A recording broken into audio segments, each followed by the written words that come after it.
25 വർഷം മുമ്പ് ഞങ്ങൾ ബദറിൽ ചെന്നപ്പോൾ അന്ന് ഞാനും എൻ്റെ ഉസ്താദും ഉണ്ട്.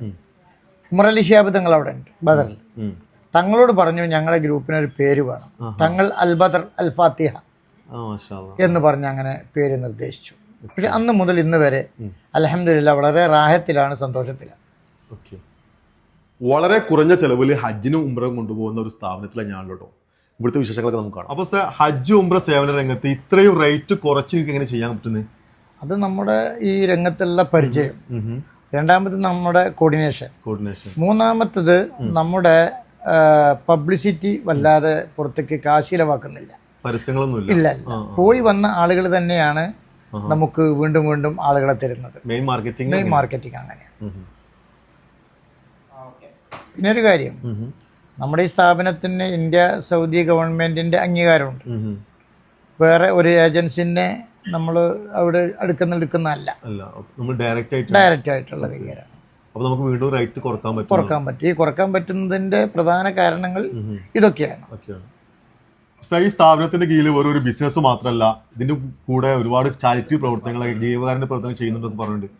എന്താണ് അതിന്റെ കാര്യങ്ങളൊക്കെ? അൽഹംദുലില്ലാ കാലങ്ങളായിട്ട് നമുക്ക് ചെയ്യാൻ കഴിയുന്നുണ്ട്.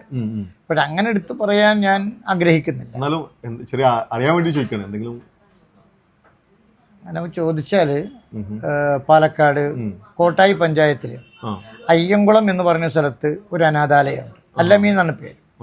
അവിടെ 65 കുട്ടികൾ താമസിച്ച് പഠിക്കുന്നുണ്ട്.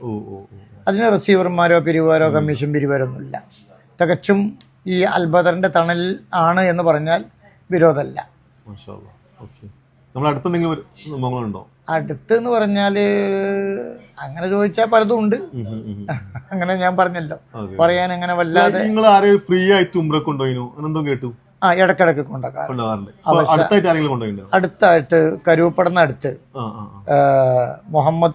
മുഹമ്മദ് ഹാജി എന്ന് പറയുന്ന ഒരാള് വല്ലാതെ ആഗ്രഹം പ്രകടിച്ചപ്പോൾ അദ്ദേഹത്തെ കൊണ്ടുപോയി. അതിന് കാരണമുണ്ട്. ഒരു നറുക്കെടുപ്പിലൂടെ അദ്ദേഹത്തിന്റെ കുടുംബത്തിനാണ് ആ നറുക്കെടുപ്പിലൂടെ കിട്ടിയത്. ആ നറുക്ക് ആ അവസരം മുഹമ്മദ് ഹാജിക്ക് കൊടുത്തു. പിന്നെ ഈ വർഷം ഇനി ഹജ്ജിന് എന്തെങ്കിലും അവസരങ്ങളുണ്ടോ? ഒരു 2 പേർക്കൊക്കെ ഉണ്ടാവും.